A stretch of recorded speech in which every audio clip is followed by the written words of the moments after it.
नमस्कार साथियों, आप सभी का स्वागत है। आज हम बात करते हैं लूज समट ऑफ व्हीट यानी कि गेहूं का अनावृत कंड रोग। इस रोग में सर्वाधिक प्रभावित होने वाला भाग है सीड। इस रोग के लक्षण लीफ पर तथा स्टेम पर दिखाई नहीं देते। यह एक इंटरनली सीड बॉर्न डिसीज है।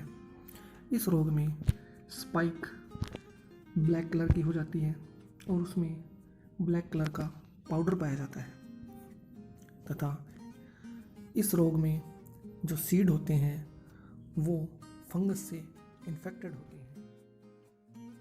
लूज समट ऑफ व्हीट में जो लक्षण होते हैं वो बाली पर देखे जाते हैं तथा इसे अनावर्त कंड रोग भी कहते हैं। इस रोग के बारे में सर्वप्रथम मेडागास्क ने इस रोग की प्रवृत्ति के बारे में बताया था तथा इस रोग को सर्वप्रथम पूर्ण अध्ययन व आइडेंटिफाई 1903 में ब्रेफेल्ड नामक वैज्ञानिक ने किया था। इस रोग के निम्न लक्षण हैं। यह रोग पौधे की स्पाइक निकलने के बाद ही दिखाई देता है तथा रोग के लक्षण पौधे के स्टेम तथा लीफ पर दिखाई नहीं देते तथा सामान्य बाली के स्थान पर जो स्पाइक होती है सामान्य, उसके स्थान पर जो अंडाशयों या ओवरी में ब्लैक कलर का पाउडर भर जाता है तथा इसके अंदर जो पाउडर भरा रहता है ब्लैक कलर का, वो समट या स्पोर होते हैं, वो मरे हुए होते हैं। ये स्पोर यंग स्पाइकिका होती है, उसके अंदर पतली झिल्ली में बंद रहते हैं तथा स्पाइकलेट या लीफ सीथ से बाहर निकलकर उनके आवरण फट जाने पर या ओवरी के स्थान पर काले स्पोर या पाउडर दिखाई देता है। यह स्मट स्पोर क्लेमाइडोस्पोर कहलाते हैं। जो ये स्पोर होते हैं इनको क्लेमाइडोस्पोर कहते हैं, जो बहुत आसानी से एक स्थान से दूसरे स्थान यानी कि जो इन्फेक्टेड प्लांट है उसके स्थान से जो हेल्दी प्लांट है वहाँ तक एयर द्वारा, वायु द्वारा उड़कर संक्रमण करते हैं। यानी कि यह एक एयरबोर्न का कार्य भी करता है। गर्मी के दिनों में जो रोगग्रस्त बालियाँ होती है या स्पाइक होती है उसमें जो क्लेमाइडोस्पोर होते हैं वो उड़ जाता है और उड़ करके दूसरे नए स्थान पर चला जाता है। जो स्पाइकिका बचती है या स्टेल्क बचता है वह ही सिर्फ शेष रह जाता है। लूज समट ऑफ व्हीट का जो पैथोजन है वो है अस्टिलेगो न्यूडा वैरायटी ट्रेटिसाई तथा इसके जो क्लेमाइडोस्पोर होते हैं वो बहुत छोटे होते हैं, जिनका व्यास 4 से 8 माइक्रो एम या म्यू एम होता है। इनका रंग गहरा भूरा पीला होता है। यानी कि जो क्लेमाइडोस्पोर होता है उनका जो कलर होता है वो ब्राउन येलो कलर के होते हैं तथा बाहरी भित्ति मोटी होती है यानी कि कंटीली होती है, जिसको क्या बोलते हैं एक्सोस्पोर बोलते हैं। यानी बाहरी भित्ति को तो एक्सोस्पोर बोलते हैं तथा जो आंतरिक या पतली तथा चिकनी भित्ति होती है उसे एंडोस्पोर कहते हैं। प्रत्येक क्लेमाइडोस्पोर में 2 केंद्रक पाए जाते हैं, जिनमें एक केंद्रक होता है वो तो होता है धन और एक दूसरा होता है वो होता है ऋण। यानी जो केंद्रक होता है उसमें 2 प्रकार के केंद्रक पाए जाते हैं, एक धन होता है और एक ऋण होता है। जो रोगी बाली होती है यानी इन्फेक्टेड जो स्पाइक होती है उसमें क्लेमाइडोस्पोर होते हैं, वो हवा के द्वारा स्वस्थ हेल्दी स्पाइक तक ले जाए जाते हैं, जहाँ पर क्लेमाइडोस्पोर पुष्पों की वर्तिकाग्रों स्टिग्मा पर गिरकर अंकुरण करके प्रोमाइसीलियम का निर्माण करती है। यानी जो क्लेमाइडोस्पोर है वो पुष्प वर्तिका होती है उस पर गिर करके प्रोमाइसीलियम का निर्माण करती है।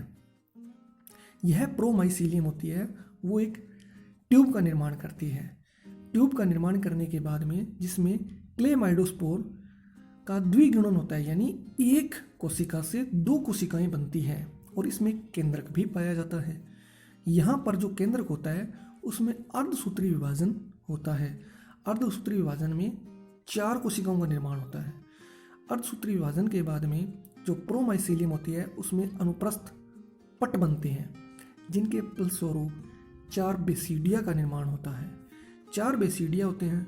उन 4 बेसिडियों में से 2 तो धन और 2 ऋण बेसिडिया होते हैं।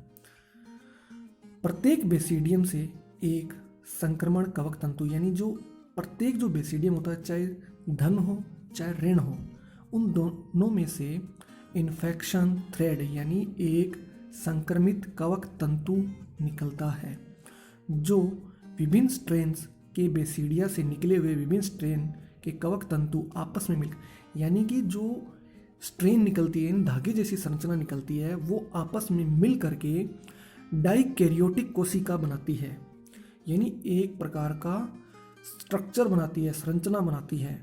जो डाइकैरियोटिक कवक तंतु होता है वह हाइफा का भी निर्माण करता है। यह हाइफा पुष्प के वर्तिकाग्र स्टिग्मा पर तथा भ्रूण में पहुंचकर भोजन का अवशोषण करती है तथा कवक तंतु जो होते हैं वो मोटे होते हैं और ब्रांचेज्ड होते हैं तथा अनियमित आकार के होते हैं। जो भ्रूण होता है उसमें प्रसुप्तावस्था यानी डोरमेंट स्टेज होती है, वो पाई जाती है। जो भ्रूण में जो ये फंगस होती है ये डोरमेंट स्टेज में पड़ी रहती है, यानी अगले वर्ष हेतु जब इस फसल को इस वर्ष न बो करके अगले वर्ष बोएंगे तो यह कवक या इसमें जो पाया जाने वाला जो कवक है वह अगले वर्ष हेतु जीवित रहता है। इसे ही लूज स्मट वीट कहते हैं। वास्तव में यह जो डिजीज़ है वो इंटरनली सीड बोर्न डिजीज़ है, क्योंकि गेहूं के बीज जो बाहर से देखने को बिल्कुल स्वस्थ दिखाई देते हैं, लेकिन आंतरिक सीड इन्फेक्टेड होते हैं। जब यह संक्रमित बीज खेत में बोए जाते हैं तो ये अंकुरण करके नए पौधे को जन्म देते हैं। साथ ही बीजों के भ्रूण में प्रसुप्तावस्था में पड़े रहते हैं। कवक तंतु सक्रिय होकर अंकुरण करती है, यानी कि जो कवक थी उन सीड के अंदर पड़ी थी वह जब उसको परफेक्ट स्टेज मिलती है यानी अनुकूल वातावरण मिलता है तो वो सक्रिय हो जाती है, यानी उसमें अंकुरण हो जाता है फंगस का और वह जर्मिनेशन करती है। जो बीजांकुर होता है उसके साथ वृद्धि करती है और एक नए कवक जाल का निर्माण करती है। यह कवक जाल गेहूं के पौधे के तने में वृद्धि करता है। जो ये कवक जाल होता है ये जो गेहूं का जो पौधा होता है उसके साथ साथ वृद्धि करता है और नए पुष्पों के अंडाशयों में पहुंच जाता है। अंडाशयों में पहुंचकर डाइकैरियोटिक कवक तंतु की कोशिकाएं गोल व मोटी भित्ति वाली बन जाती हैं, यानी कि जो अंडाशय में जो डाइकैरियोटिक सेल थी वो कवक तंतु की हाइफा थी, उसका आकार गोल आकार का होता है और उसकी जो बाहरी भित्ति होती है वो थोड़ी बड़ी होती है तथा जो क्लेमाइडोस्पोर को जन्म देती है। इस प्रकार पुष्पों के अंडाशयों व क्लेमाइडोस्पोर से भरे बीज कुछ समय बाद फट जाते हैं और फटने के बाद क्लेमाइडोस्पोर वापस रिलीज हो जाता है वातावरण में जो वापस रिलीज होता है तो वह क्लेमाइडोस्पोर वायु के वेग द्वारा एक स्थान से दूसरे स्थान पर तथा हेल्दी प्लांट तक पहुंच जाता है। इस प्रकार यह रोग चक्र चलता रहता है। इस रोग को रोकने के लिए कुछ नियंत्रण या विधियां हैं, जैसे कि इसका पैथोजन अस्टिलेगो न्यूडावेरेटेड ट्रिटिसाई था तथा इसको रोकने के लिए नंबर 1 रोगग्रस्त जो गेहूं का पौधा होता है उसकी जड़ों सहित उखाड़ कर जला देना चाहिए, यानी कि उसके अवशेष उस खेत में नहीं बचने चाहिए। अगर एक भी अवशेष बचता है तो वह कवक नए पौधे को इन्फेक्टेड करती है। नंबर 2 पॉइंट रोग ग्रसित तथा रोग रहित स्वस्थ बीजों का चयन करें तथा इसके अलावा 2 उपचार भी हैं जो अलग अलग वैज्ञानिक का जो उपचार है वो पहला उपचार है गर्म जल उपचार।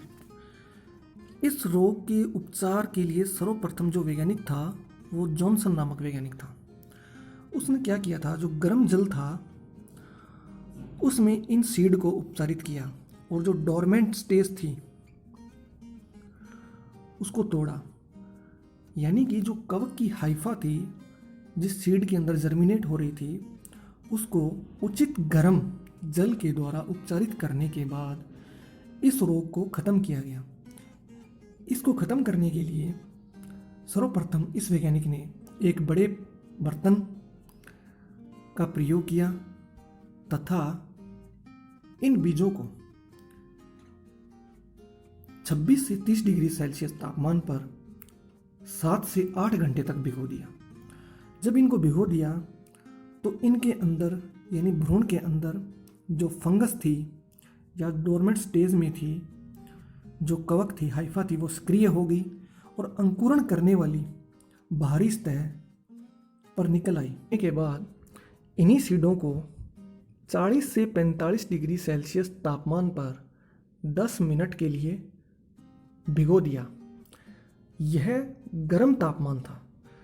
ऐसा करने से लगभग गेहूं के बीज से बाहर अंकुरित कवक तंतु या हाइफा संपूर्ण रूप से नष्ट होगी। इसके पश्चात गेहूं के बीजों को पानी से निकालकर धूप में सुखाया गया और सुखाने के बाद जब बीज पूर्ण रूप से सूख गए तो उनको बोने के लिए काम में लिया गया। 4 यानी सोलर एनर्जी ट्रीटमेंट। इस विधि का जो आविष्कार था वो पंजाब विश्वविद्यालय के जो पादप रोग विभाग था उनके जो प्रसिद्ध वैज्ञानिक थे डॉक्टर लूथरा और बेदी ने गेहूं के लूज स्मट ऑफ व्हीट नामक रोग के नियंत्रण हेतु इसका आविष्कार किया। इस विधि में गेहूं के बीजों को बड़े बर्तनों में पानी भरकर 7 से 8 घंटे तक सामान्य तापमान पर रख दिया। यानी बड़े जो बर्तन थे उनमें सीड को 7 से 8 घंटे तक सामान्य तापमान पर रख दिया, जिससे भ्रूण में जो डोरमेंट स्टेज थी वह तथा जिसमें कवक तंतु था वह सक्रिय हो गया, यानी उसमें जर्मिनेट हो गया। सक्रिय होने के बाद वह बीज की सतह पर आ गया। इसके पश्चात पानी को निथार कर बीजों को मई जून के महीने में, यानी मई जून का महीना होता है वो सबसे गर्म महीना होता है, उसमें कड़ी धूप में खुले स्थान पर फैला दिया। ऐसा करने से तापमान तथा अंकुरित कवक थी वह नष्ट हो गई।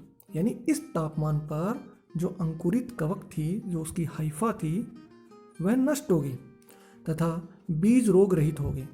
इस प्रकार बीजों को सुखाकर उन्होंने बो लिया, जिससे स्वस्थ पौधे निर्मित हुए।